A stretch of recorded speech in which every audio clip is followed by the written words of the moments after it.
우리 한번 잘 생각해 보십시다.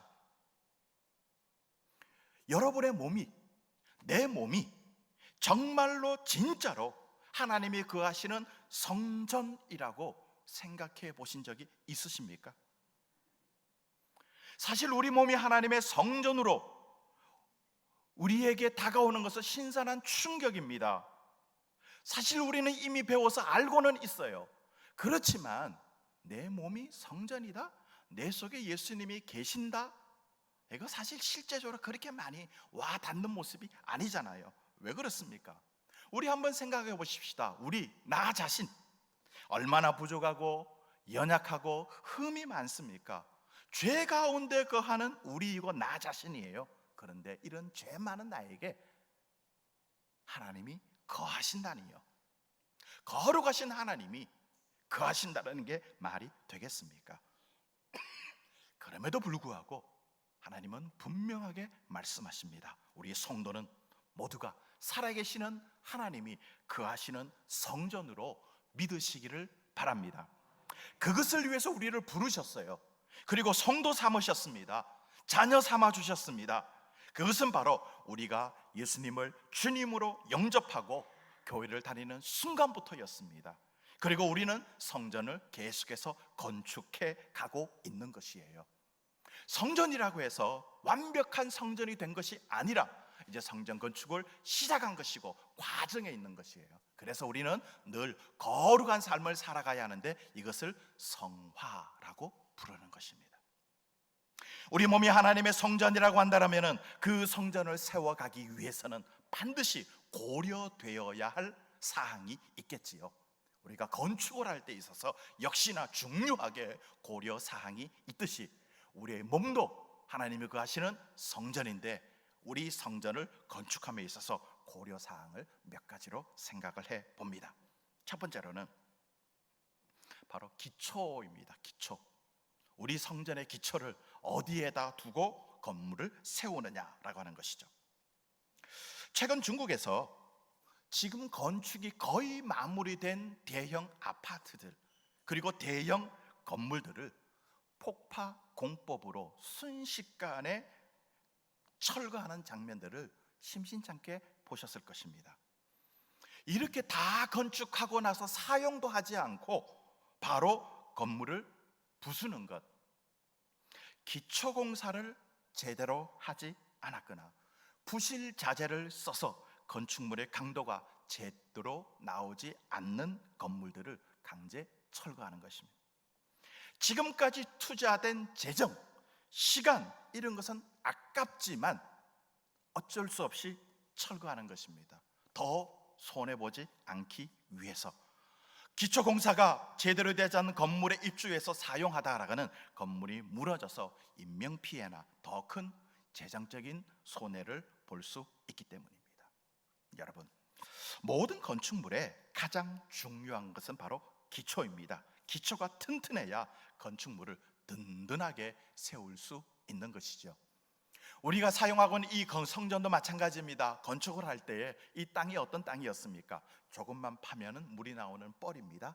그리고 그 밑으로 내려가면 자갈이 있고요. 더 내려가야 바위가 나오는 것입니다. 그래서 그 위에다가 그냥 대충 기초를 세우고 이 건물을 세운 것이 아니라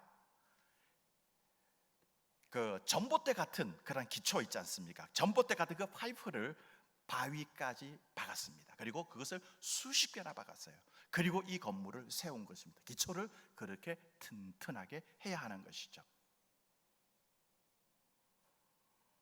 사도 바울이 성전의 기초는 어디에다 세워야 한다고 말하고 있습니까?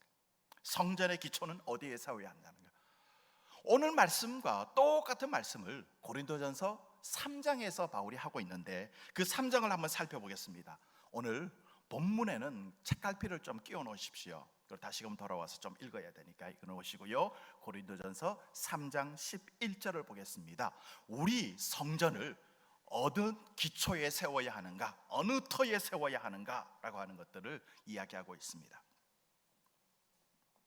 자, 고린도전서 3장 11절. 자, 같이 읽습니다. 시작. 이 닦아둔 것 외에 능히 다른 터를 닦아둘 자가 없으니 이 터는 곧 예수 그리스도라. 우리가 성전을 지음에 있어서 성전 기초가 되는 터가 무엇이라고요? 예수 그리스도라는 사실입니다. 이 기초 외에는 없다라는 것이에요. 우리가 성전을 세울 수 있는 터는 오직 하나입니다. 어디? 예수님입니다. 이 예수 그리스도 위에 세워야 합니다. 이 말씀 사실은 예수님이 하셨던 것이에요. 어디에? 주님이 제자들에게 물으셨습니다. 너희는 나를 누구라고 하느냐? 그때 베드로가 대답을 합니다. 주는 그리스도시요 살아계신 하나님의 아들입니다 라고 대답을 할 때에 예수님이 이 베드로의 고백을 들으시고 말씀하셨습니다. 마태복음 16장 18절을 보니까 너는 베드로라. 내가 이 반석 위에 내 교회를 세우리니 음부의 권세가 이기지 못하리라. 너는 베드로라. 내가 이 반석 위에, 이 반석이 뭡니까? 베드로의 지금 한 신앙 고백입니다. 주는 그리스도시요 살아계신 하나님의 아들입니다. 이 고백 위에 교회를 세우시겠다라고 말씀하시는 것이죠. 그러니까 이 세상에 있는 모든 교회는, 그리고 우리의 몸이라고 하는 이 교회는 어디에다 세우는 것이라고요? 예수 그리스도 위에. 그래서 예수는 그리스도입니다라고 고백하는 반석 위에 세운다라는 거예요. 이게 바로 신앙 고백 아닙니까? 이 신앙 고백은 성전을 세우는 일의 가장 기초적인 일이자 가장 중요한 일인 거예요. 여러분은 예수님이 그리스도라는 사실을 믿으십니까? 그리스도가 무슨 뜻입니까? 기름 부음 받은 자라는 뜻으로 구원자라는 뜻 아닙니까? 예수님은 나의 구원자입니다. 이게 예수는 그리스도라는 뜻이에요. 정말로 예수님은 저와 여러분의 구원자이심을 믿으십니까? 이 터 위에 교회가 세워지는 거예요. 내가 하나님의 성전이 되려고 하면은 바로 이 예수님을 믿는 신앙 고백하는 터 위에 내가 성전이 되는 것입니다. 그래서 내가 예수님을 영접할 때에 내가 교회를 세워가는 것이죠. 그런데 문제는 이렇게 아는 것과 실제로 행하는 것이 다를 수 있다는 거예요. 사람들이 말로는 예수님을 믿는다라고 하면서 실제로는 엉뚱한 기초 위에 세우는 경우가 많이 있습니다.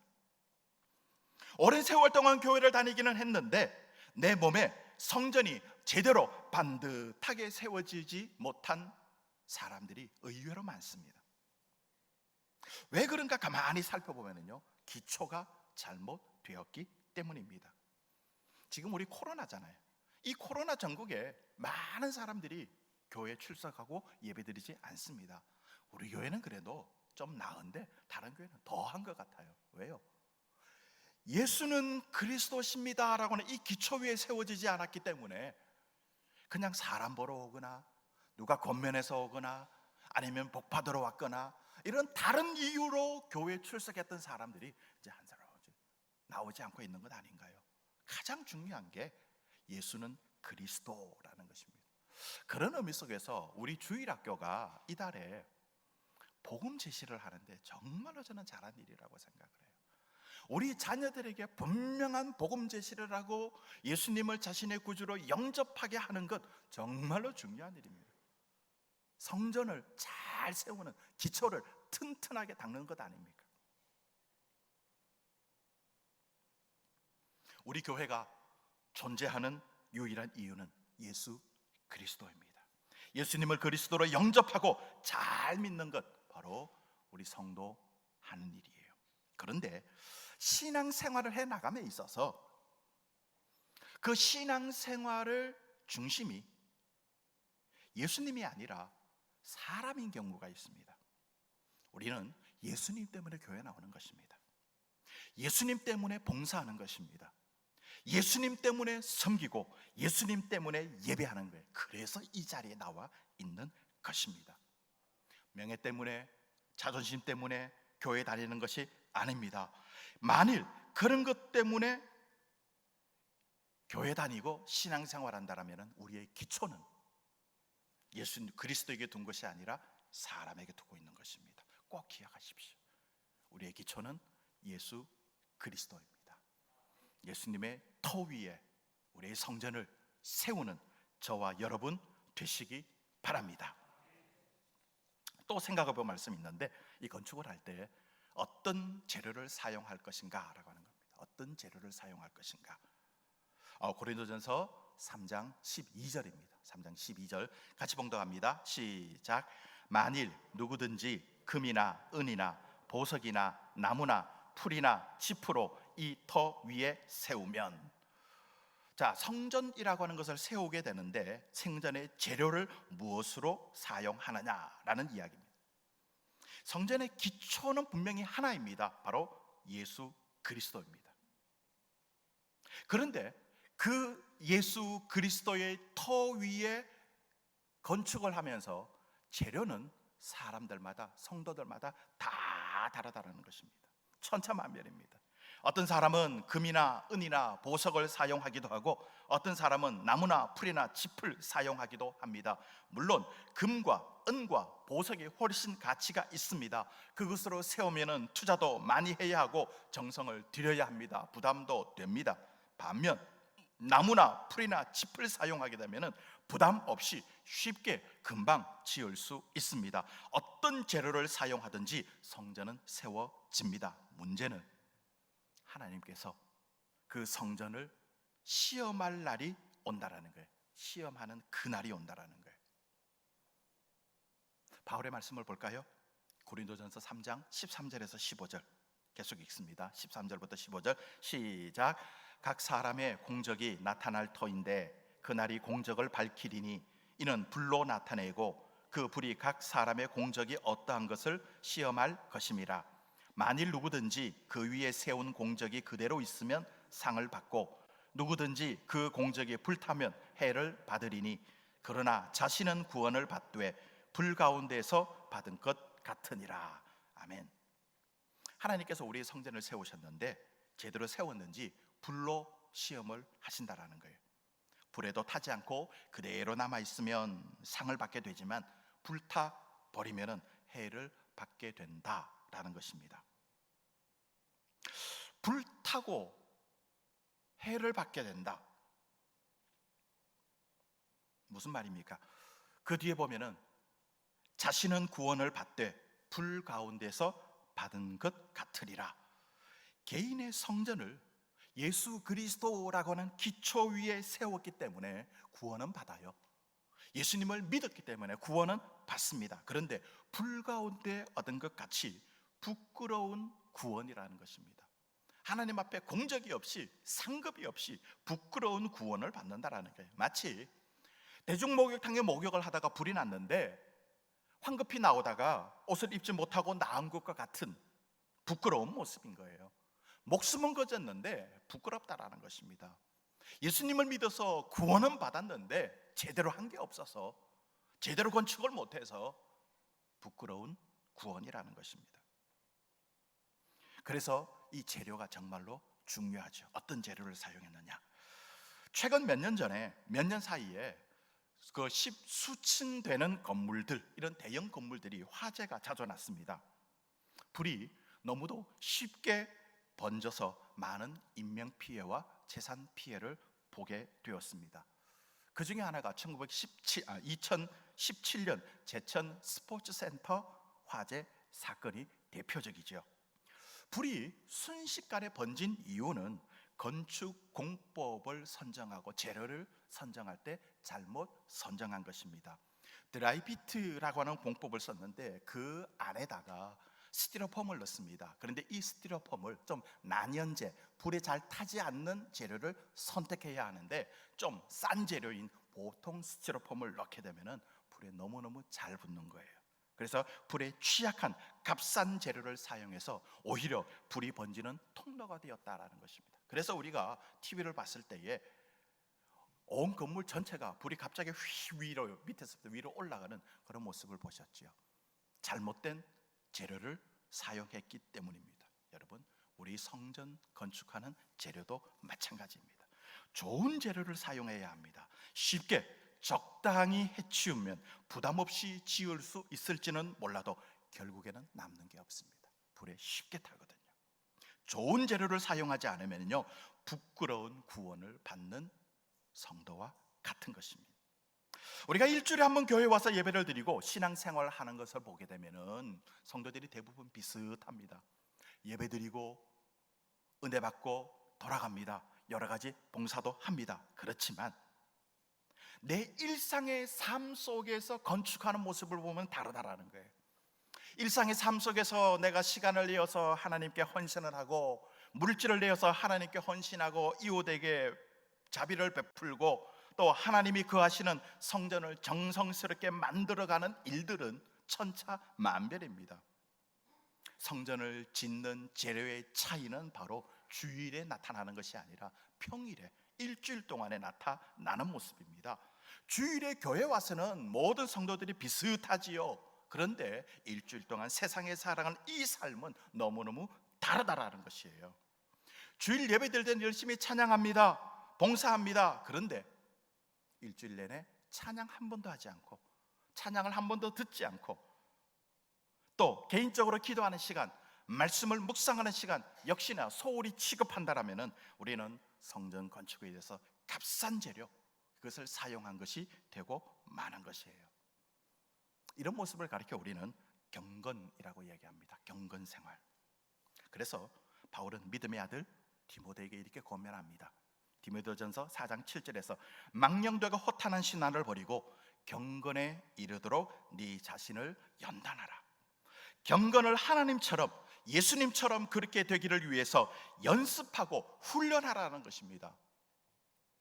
자, 사람들은 자신의 몸을 건강하게 하기 위해서 그렇게 열심히 운동을 합니다. 그런데 그만큼 경건의 훈련에 투자하는 시간은 없는 거예요. 그런 노력은 없습니다. 마치 지푸라기로 얼기설기 대충대충 성전을 짓는 것과 같다라는 것이죠. 사실 그런다고 뭐라 그러는 사람은 없습니다. 평일에 기도하는지, 성경 읽는지, 전도하는지 찾아다니면서 감시하는 목사님 보셨습니까? 경건은 자기 훈련인 거예요. 자기 훈련.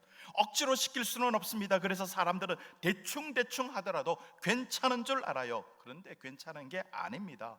불의 시험이 남아 있습니다. 이 시험 앞에 우리의 공적이 드러나게 되어 있는 거예요.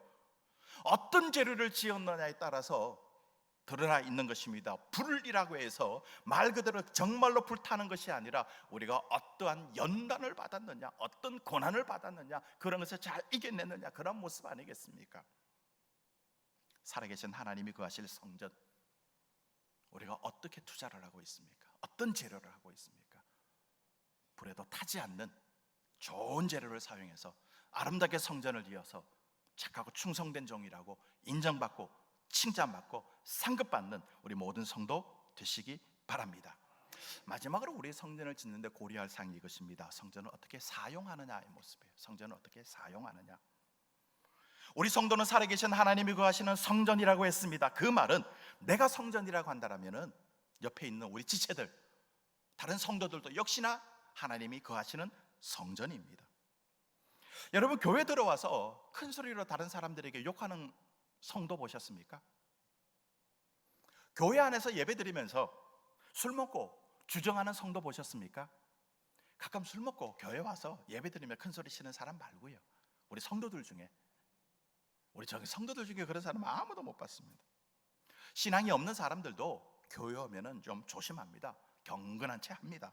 왜냐하면요, 하나님의 성전이기 때문입니다. 그런데 우리 성도는 이 성전을 어떻게 사용하고 있습니까?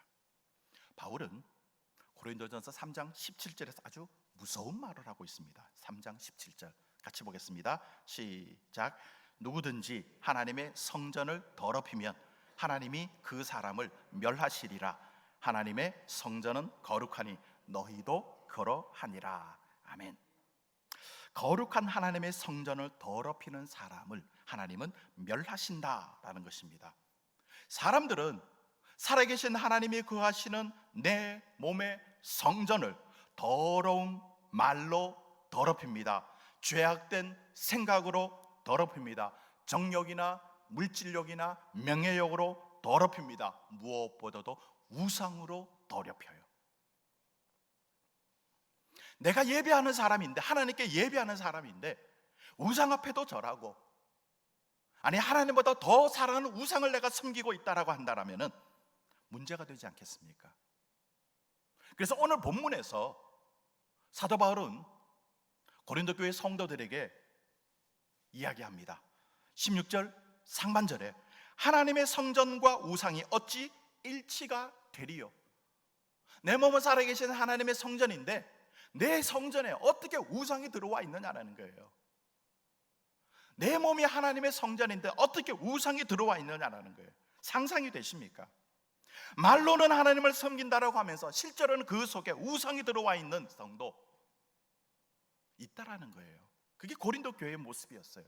그래서 권면하는 모습으로 편지를 써서 이렇게 알리고 있는 것 아닙니까? 우상을 더럽히면 하나님께서 그 사람을 멸하신다라고 이야기했습니다. 그러니 우리는 정신 차리고 신앙생활 해야 되겠지요. 자신의 성전을 더럽히는 뿐만 아니라 다른 사람의 성전을 더럽히는 사람들도 있습니다. 거짓말로 더럽힙니다. 함부로 손가락질하고 정죄하면서 더럽힙니다.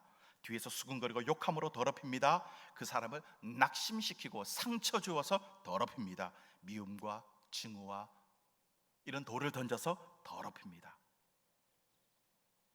여러분, 내가 보기에 아무리 초라한 사람이라 할지라도, 내가 보기에 이 사람은 아니야, 성도 같지 않아야, 이런 사람이라 할지라도 그가 예수님을 구주로 믿었으면 하나님의 성전입니다. 하나님이 거하시는 거룩한 성전입니다. 그 성전을 더럽히는 사람을 하나님은 멸하신다라는 거예요.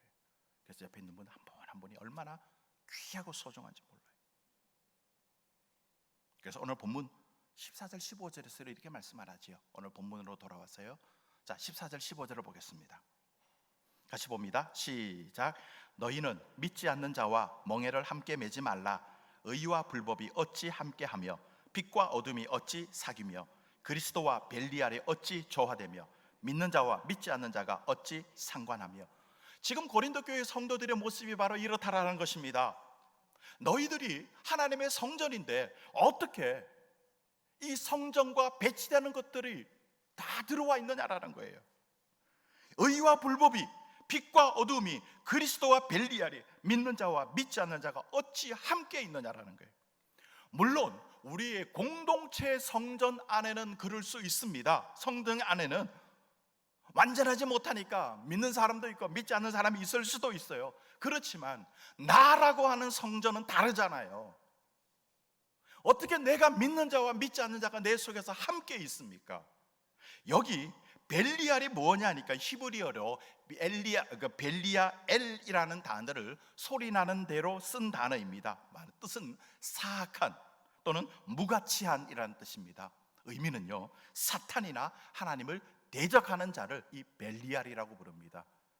내 몸이 성전인데 하나님이 거하시면서 어떻게 내 속에 사탄이 함께 있을 수 있느냐라는 거예요. 이게 지금 고린도 교회 성도들에 향하신 바울의 책망의 모습인 거죠. 이것들을 함께 할 수 없는 것이에요.